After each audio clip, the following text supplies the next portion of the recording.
Oi, gente, tudo bem? Oi, João. Oi, Kelly. Tudo bem, João? Como que tá seu novo ano? Tudo jóia aí com você? O ano começou muito bem, maravilhoso.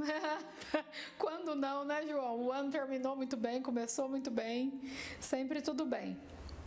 Com certeza.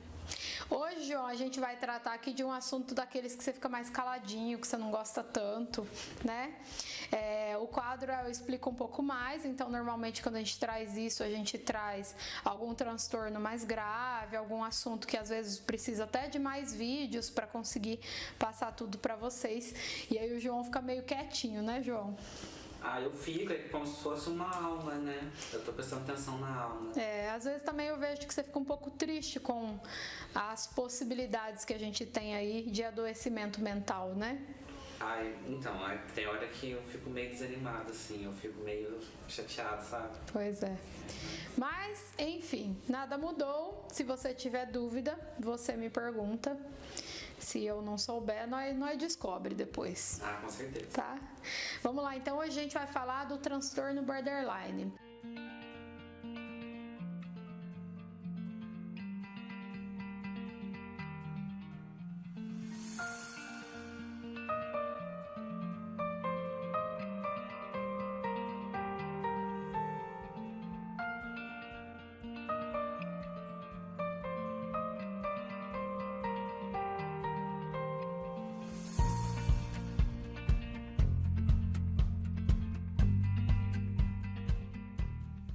Você conhece, João, esse transtorno? Já ouviu falar? Borderline, ou você pode ouvir também limítrofe, é uma outra forma de dizer, né? Limítrofe eu acho que traz mais a terminologia da palavra borderline, né? Que é as bordas, estar no limite, né? Mas vocês também podem achar o nome TPB, que é transtorno de personalidade borderline, né? Que é a abreviação. Então, às vezes a pessoa fala, eu sou TPB, né? E é isso que ela quer dizer. E para um leigo, não sabe direito do que ela está falando. Um outro termo utilizado, transtorno estriônico. Também pode achar, né? Às vezes você tem literaturas que só está escrito limítrofe e aí você não sabe que está falando do borderline, mas você já havia ouvido, João, essa terminologia? O que você sabe desse transtorno? Tudo que eu sei eu ouvi aqui no canal, porque já teve pergunta sobre borderline. Então, eu sei que o pessoal às vezes confunde com bipolaridade. Verdade, João. Verdade. Mas são coisas diferentes. E a gente fez um vídeo uma vez de perguntas e respostas. E aí você comentou que a gente tem que ter paciência com as pessoas de borderline. É disso que eu lembro. Tá. Dá pra começar a conversar, né? Mas é isso, realmente o TPB é porque é um transtorno de personalidade, né? Então, transtorno de personalidade do humor borderline. Kelly, dá pra encontrar outras coisas? Dá. A bipolaridade, por exemplo, é um transtorno de personalidade bipolar, né?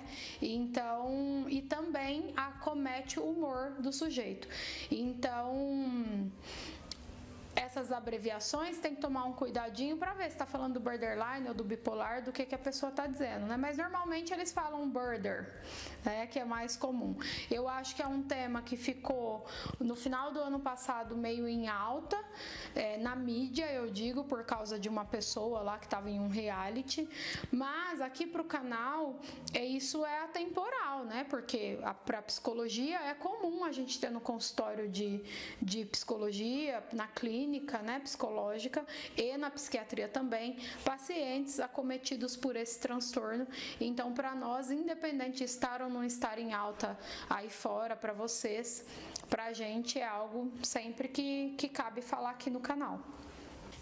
O transtorno borderline, ele é um transtorno grave, é de difícil diagnóstico, então o psiquiatra que diagnostica, e normalmente ele vai considerar muitas coisas antes de falar, tá bom, excluir tudo isso, então possivelmente estou falando aqui de uma pessoa borderline, né? É grave, é de difícil diagnóstico, como eu disse, e ele acomete a forma como o sujeito se relaciona com o mundo, né? Então, ele tem uma instabilidade do humor e do comportamento dele muito alta, e isso prejudica diretamente como ele vê as coisas, as pessoas, o mundo. Então, ele é bem grave porque o foco principal para um borderline são as relações, né? Aquilo que mais vai sofrer com esse tipo de transtorno é as relações da pessoa, as relações do sujeito. Então, eles sempre descrevem sentirem um vazio muito grande, né? Sentem sempre um vazio existencial, mas assim, muito fora do comum. E sempre acham que o mundo pode estar meio contra ele, que as coisas para ele são difíceis, que não dão certo. Mas aí é lembrar, né, gente? Lembra que eu sempre falo aqui no Explique um pouco mais.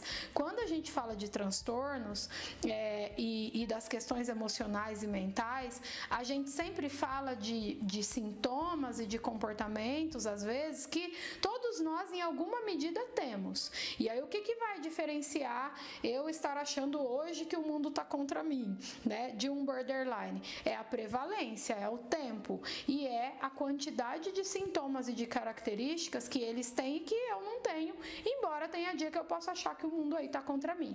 Então, eu sempre lembro no Explique um pouco mais que não veja o vídeo e saia daqui achando que você é borderline e procure um psiquiatra dizendo eu sou borderline porque eu tenho isso, isso e isso, porque não é simples assim, tá?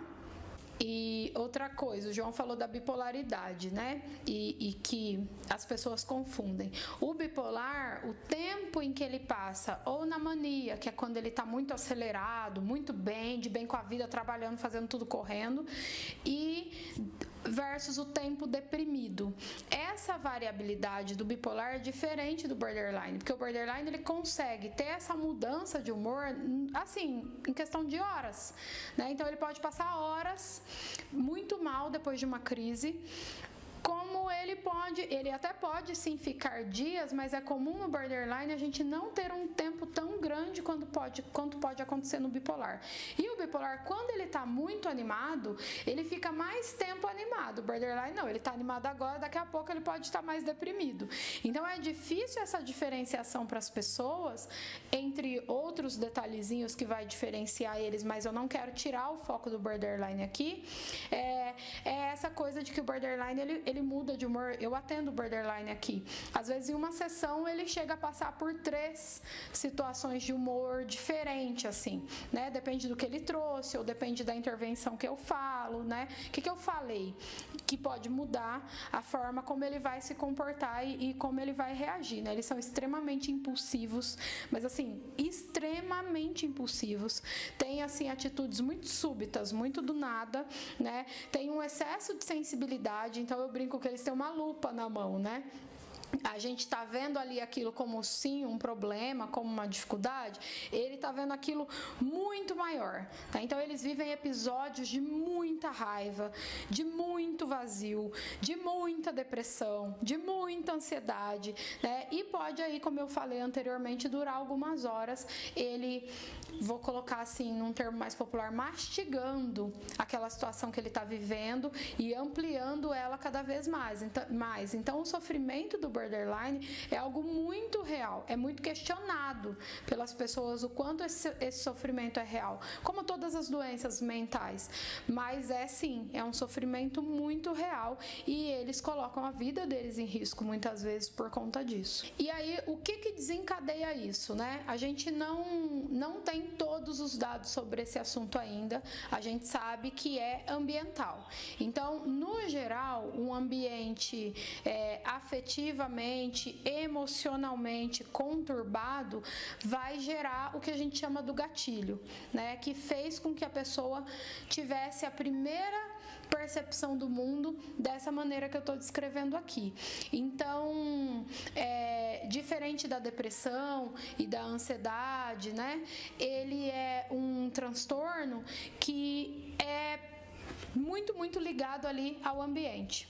Muito mais ligado ao ambiente e muito mais ligado ao ambiente familiar, porque isso normalmente vai acontecer ali entre a infância e o início da adolescência, né? E a ansiedade não, às vezes você desenvolve transtorno de ansiedade no ambiente de trabalho, quando você já está mais adulto, então vai ter uma diferençazinha aí, tá? Então, por mais que a gente não sabe muito bem as causas, os estudos mostram isso, que eles vão se iniciar ali após a criança e o pré-adolescente ser exposto a alguma situação como sensação de perda porque os pais se separaram, né? Ou porque os pais não é afetuoso com eles, né? Eles vivem alguma situação, os estudos nos mostram, que impacta diretamente a forma como ele se relaciona e aí desencadeia o borderline a partir de então.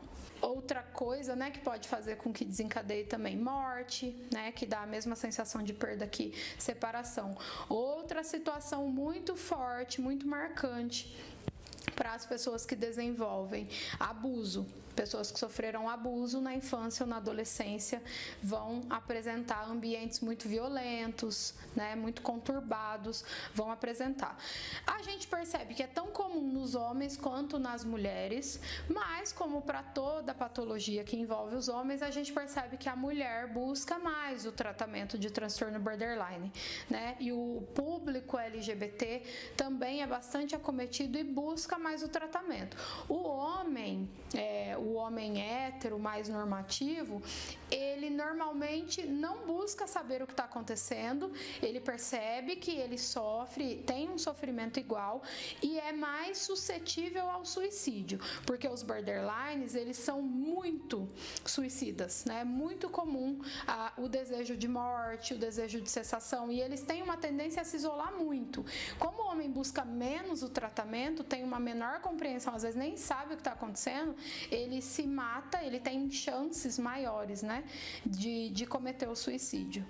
Então, o borderline, ele vem falar, né, de como ele se vê, de como ele age, de como ele vê o mundo, de como ele acha que o mundo age com ele, qual é a forma que ele aparece ali no mundo. Então, é um transtorno aí que vai, como eu já disse, recair muito sobre as relações do sujeito. E por isso que, como o João disse no início do vídeo, na pergunta eu falei que precisa ter muita paciência, né? Porque as pessoas, no geral, elas não sabem nada sobre o transtorno, elas acham que é barganha, que faz de propósito, que sabe e esquece, enfim. Mais pra frente eu vou falar de como a gente se coloca diante deles, mas é um transtorno que afeta diretamente as relações, né? Ele tá totalmente ligado. No CID, ele está na casa ali do F60, que é um transtorno que vai falar aí dessa questão das nossas relações. Então, eles são pessoas muito instáveis, como eu já disse, né? Eles são pessoas que afastam pessoas muitas vezes. Então, afasta os amigos, afasta as relações de namoro, afasta às vezes a família, são extremamente inseguros, né? Possuem um medo enorme, muito medo da solidão. Embora, como eles afastam as pessoas, esse medo é mesmo muito real, porque eles vão ficando mais sozinhos. Eles têm muito medo de ficar sozinho, muito medo de se perceber abandonado, eles não se sentem valorizados nunca. Então, tudo que acontece, como ele vê de uma maneira deturpada, ele acha que aquilo é contra ele, que é pessoal, que não valorizou ele. Ele sempre se coloca assim muito abaixo, muito desprezado, né?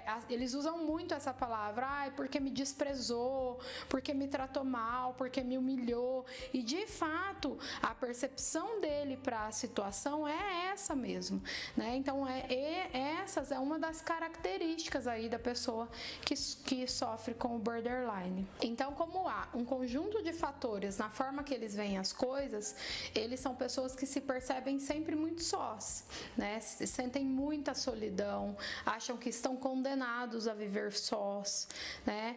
E às vezes, de fato, eles estão sozinhos porque eles já afastaram mesmo as pessoas, e às vezes não, às vezes é só parte dessa percepção distorcida mesmo que eles têm. conseguem. E aí, nesse sentido que a gente sempre reforça, da dificuldade que é de lidar com eles, de compreendê-lo. É muito importante que a gente compreenda o transtorno, né? E que ele também compreenda o transtorno.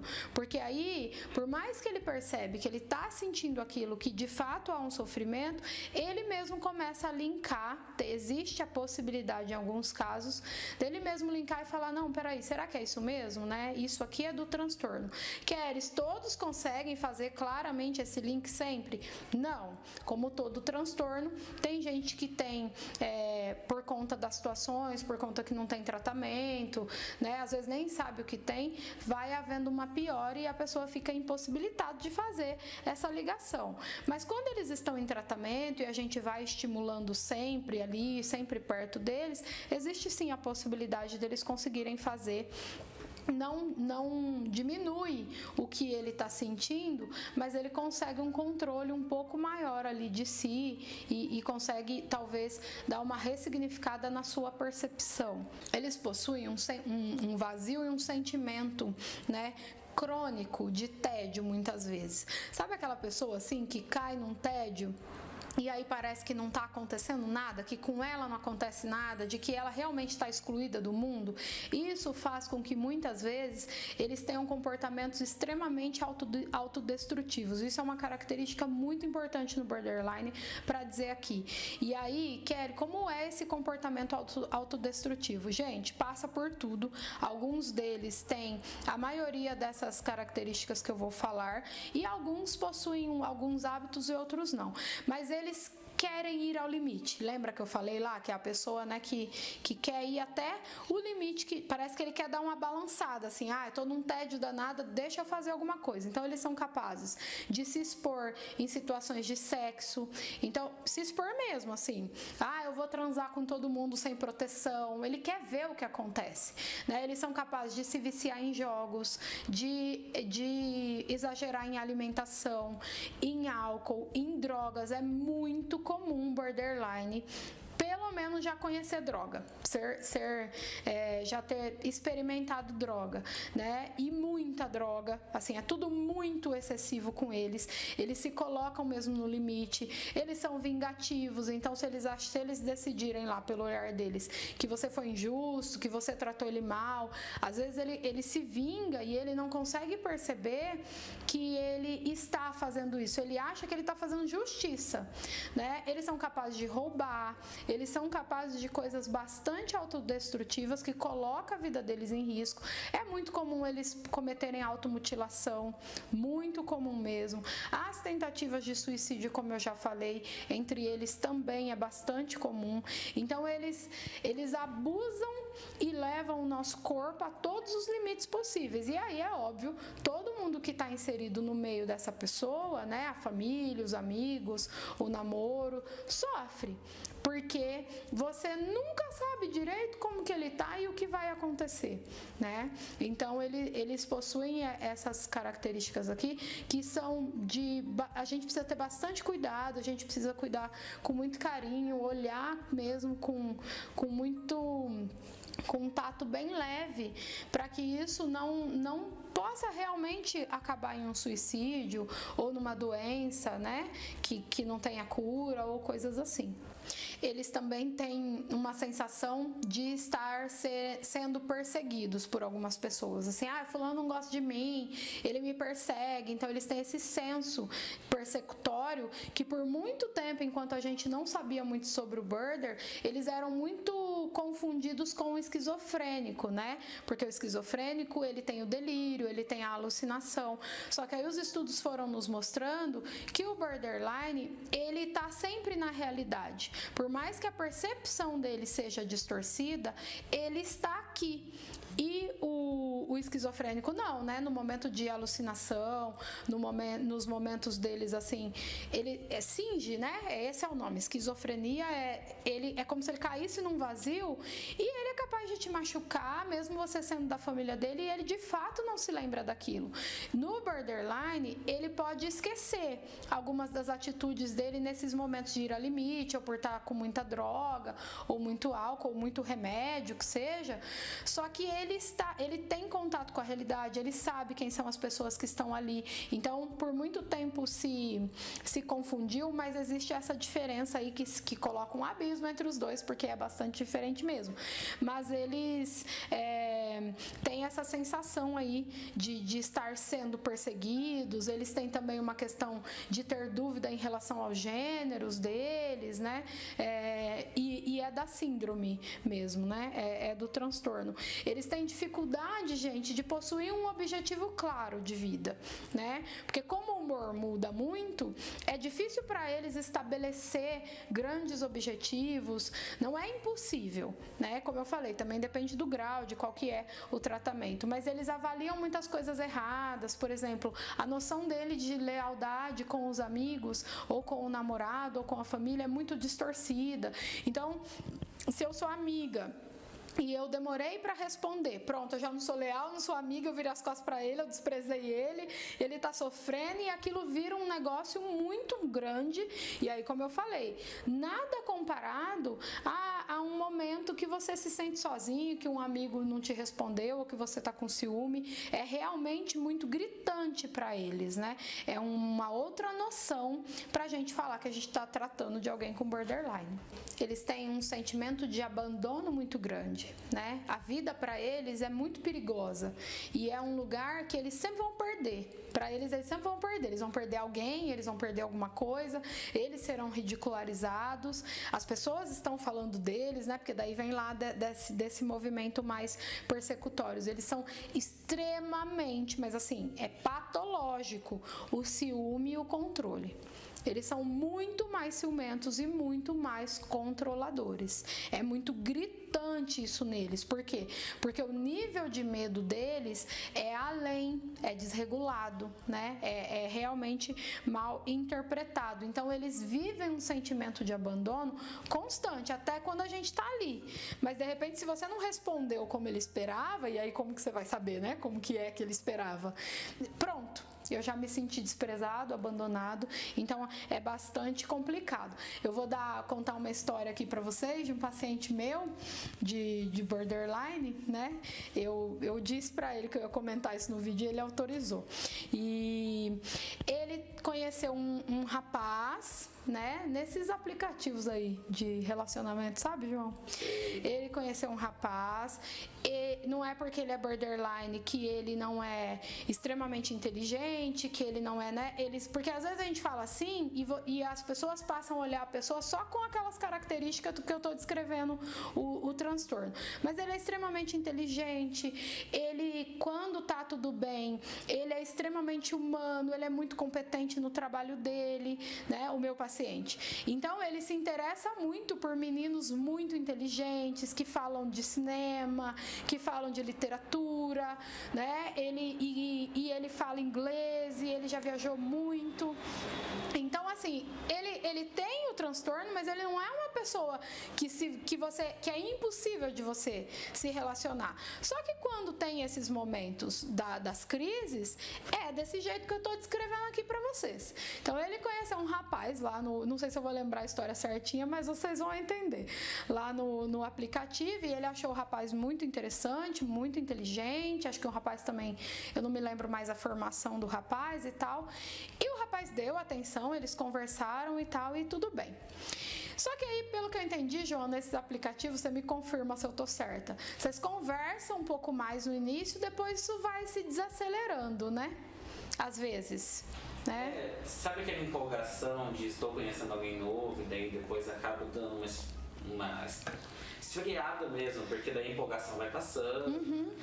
Tipo o início de relacionamento. Sim, e eu percebo que eu tô te perguntando porque essa fala de que Kelly, a gente já não tá conversando muito, é de outros pacientes também que não tem nada a ver com borderline.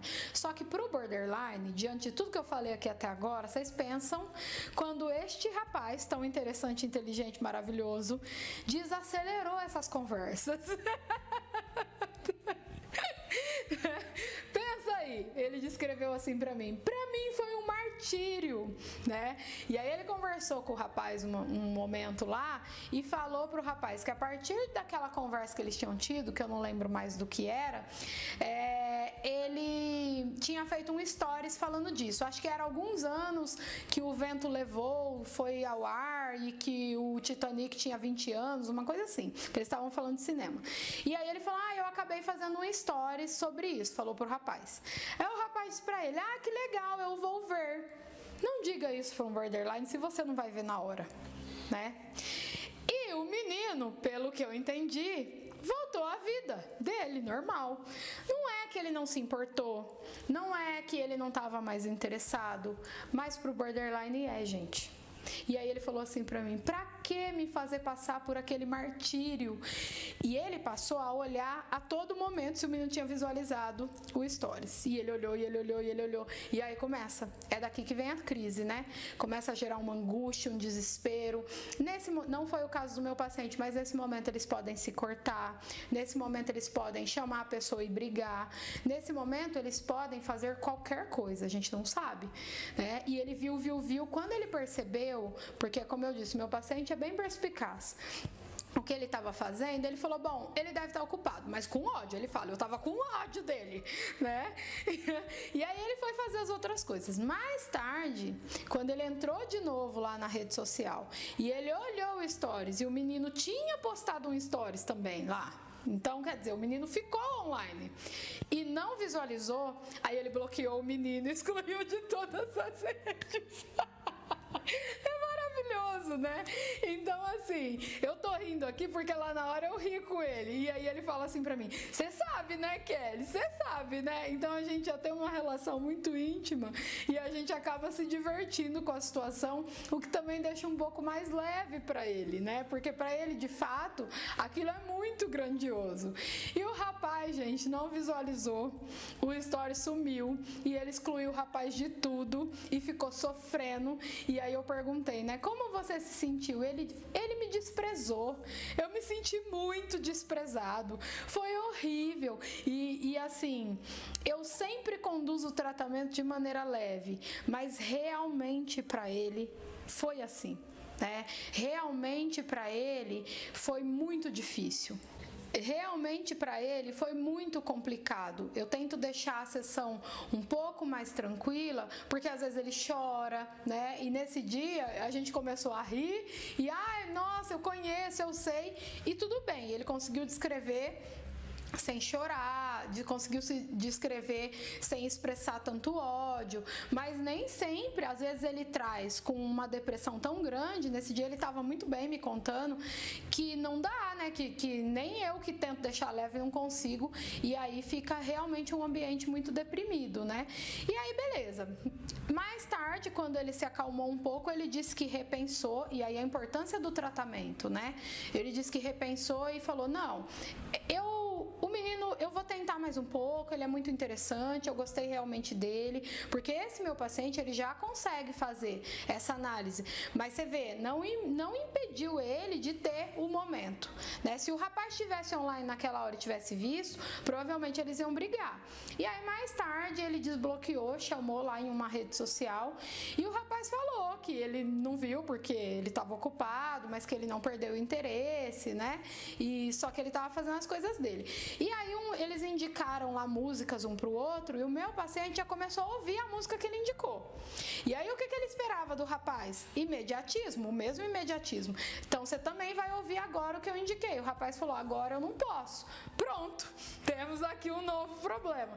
Então eu quis trazer esses exemplos e pedir a autorização dele para contar isso para vocês aqui, porque para vocês terem uma noção de como acontece com eles, né? Então, quer dizer, mais uma vez, porque o rapaz não vai ver a música naquela hora, do jeito que ele quer e dá a atenção que ele julga que ele precisa receber, ele já não sabe mais se ele quer conversar com esse rapaz, porque ele já está se sentindo desprezado, ele já está se sentindo invalidado, ele já está se sentindo desvalorizado. E o borderline não é frescura, ele realmente se sente assim, ele realmente sente esse nível de dor.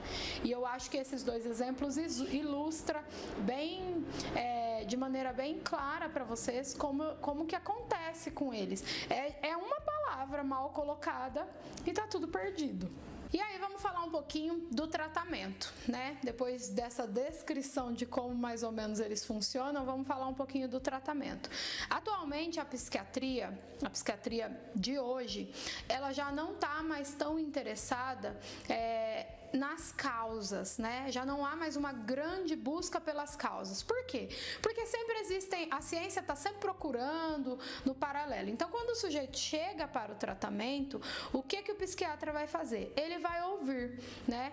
Hoje a gente vai buscar qual que é a descrição dos fatos. Então, a gente vai pegar os sintomas clássicos, esses que eu falei, de como o sujeito se comporta, mas a gente vai ouvir com atenção, porque, por exemplo, na ansiedade, não é todo mundo que tem tremor, não é todo mundo que tem falta de ar, não é todo mundo que vomita, não é todo mundo que desmaia com síndrome do pânico, mas esses são sintomas clássicos. Aqui no Border é a mesma coisa. Então a gente vai ouvir, porque para entender como esta pessoa se sente, porque também pode ter aí uma diferença de pessoa para pessoa, né? Então a busca é pela compreensão do que está havendo com aquele sujeito, né? É assim que a psiquiatria vai conduzindo hoje. Enquanto isso, os estudos estão aí e o nosso papel do psicólogo no tratamento da psicoterapia e do psiquiatra no tratamento medicamentoso quando necessário e do diagnóstico principalmente, porque é isso que o psiquiatra vai fazer, é nos manter atualizados com o que está acontecendo entre os nossos estudos. Então, assim, se o paciente chega para mim e ele está dizendo para mim que X comportamento causa dor, não me cabe colocar aquilo em xeque nem duvidar, né? Me cabe acolher e compreender. Não existe um remédio específico, um medicamento específico para o transtorno de borderline, né? Não existe. Só que são pessoas que podem ter associações. Então, por exemplo, ele é borderline com muitos sintomas depressivos, ele pode ter as duas coisas, com alguns traços do transtorno de ansiedade. Então é comum ele receber a medicação do psiquiatra de ansiolítico, de antidepressivo, né? Às vezes daqueles remédios que tratam mais a questão da sensação de estar sendo perseguido, né? E esse é o tratamento, mas não há um remédio específico. Esse remédio aqui é para o borderline. Então, às vezes as pessoas chegam nos CAPs e falam: ai, eu sou border, quero um remédio. Não tem um remédio porque você é borderline, né? Existem esses remédios que vão aliviar os sintomas, mas não existe um remédio que vai tirar totalmente a possibilidade desses comportamentos acontecerem, né? Dessa crise chegar. Vai amenizar. Então não tem um remédio específico, até porque não tem um remédio que vai ajustar a forma como a pessoa vive as relações dela, né? Como ela percebe as relações, como ela vê não existe um remédio para isso. Existe um remédio que acalma esses sintomas e principalmente os associados, como eu falei.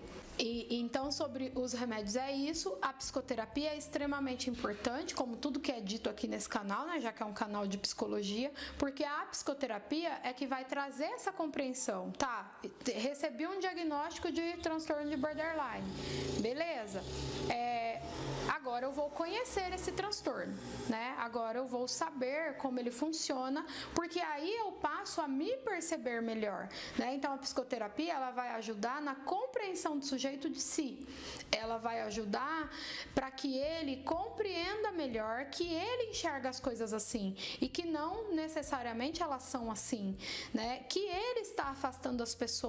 Será o que a gente tem de ferramenta, já que ele já está medicado, já está em psicoterapia, para minimizar essas perdas e esses afastamentos, para que ele não acabe sozinho, né? Para que ele minimamente se relacione bem.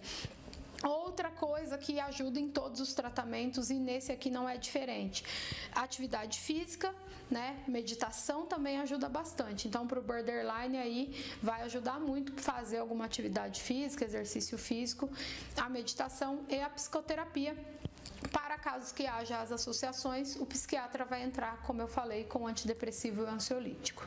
Então, gente, é comum que a gente tenha ouvido, falando um pouquinho agora de como a gente percebe essas pessoas e de como a gente fala as coisas, né? Vamos falar um pouco de nós, que não possuímos esse diagnóstico de borderline. É muito comum você ver nas redes, né, João? Sou intenso e verdadeiro, né? E aí parece que você está descrevendo uma pessoa com transtorno de borderline, né? E aí as pessoas saem por aí todas achando que possuem borderline, né?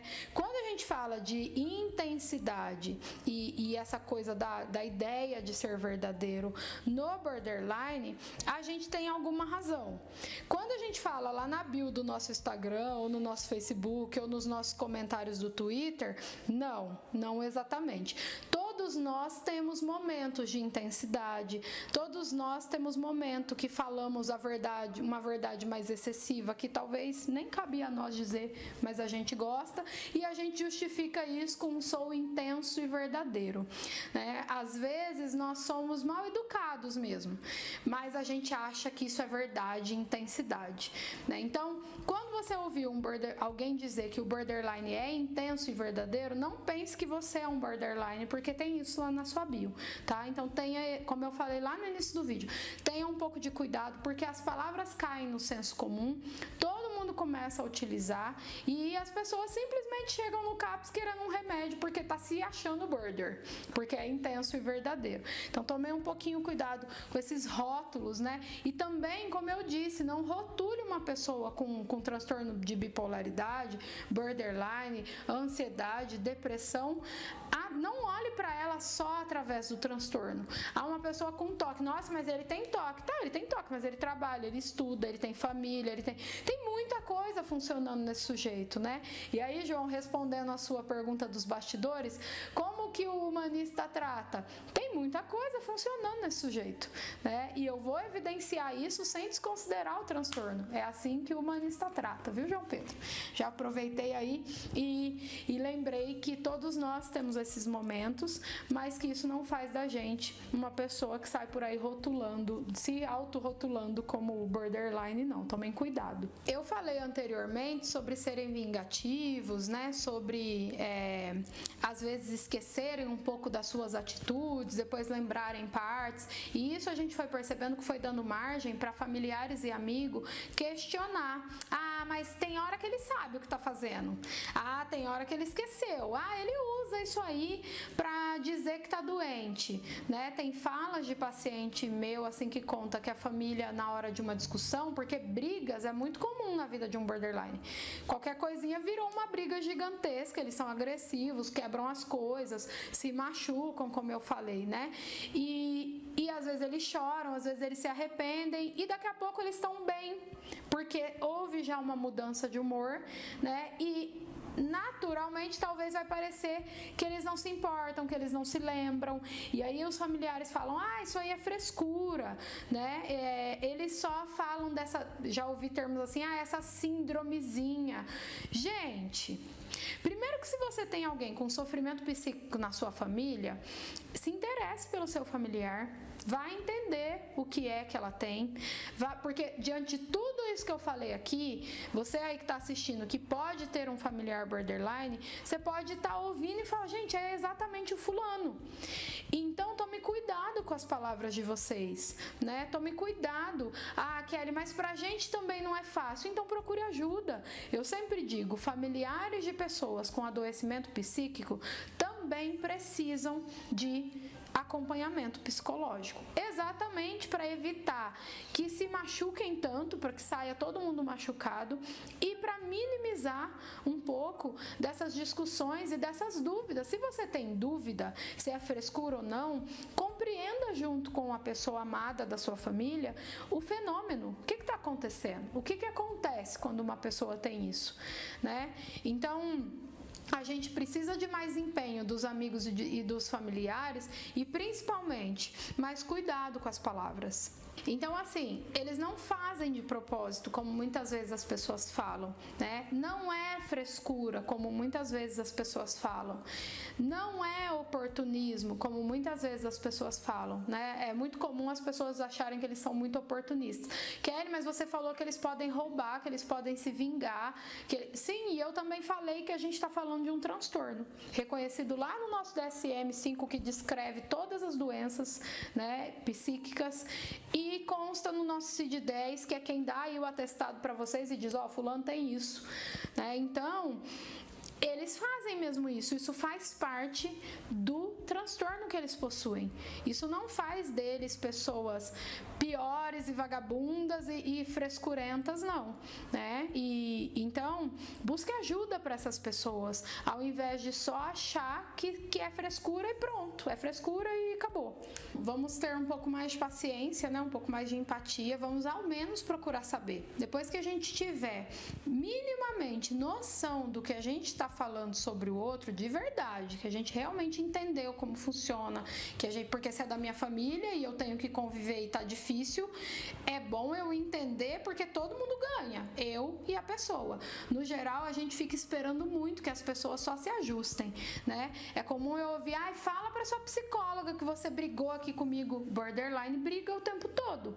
Mandar dizer isso pra mim não vai mudar muito as coisas dentro de... Não vai cessar as brigas, né? Por mais que a gente trabalhe a compreensão e o autocontrole deles. E muitas vezes a gente tem ganhos, mas nem sempre a gente tem a coisa do zerar, né? A forma dele ver o mundo é uma forma diferente, vai continuar sendo. Algumas vezes ele vai conseguir o controle, outras vezes nem tanto. Então, vamos buscar uma compreensão maior quando a gente se vê convivendo, se relacionando com uma pessoa assim, certo? Espero que tenha feito sentido para vocês. Se vocês conhecem alguém com transtorno de borderline, oriente essa pessoa a buscar ajuda, mostre o vídeo, curta, compartilhe, né? E para que a gente possa conduzir a relação com eles, quando a gente compreende, a gente consegue conduzir melhor a relação com eles. E quando a gente só quer que eles se adequem, que eles se enquadrem, que eles sejam como a gente espera, aí a gente não vai chegar mesmo a muitos lugares. Tem dúvidas, João? Nenhuma? Ficou claro? Ficou bom? Ficou sim. Então tá bom, gente. Um beijo e até a semana que vem. Tchau, tchau. Tchau, João. Tchau, Kelly.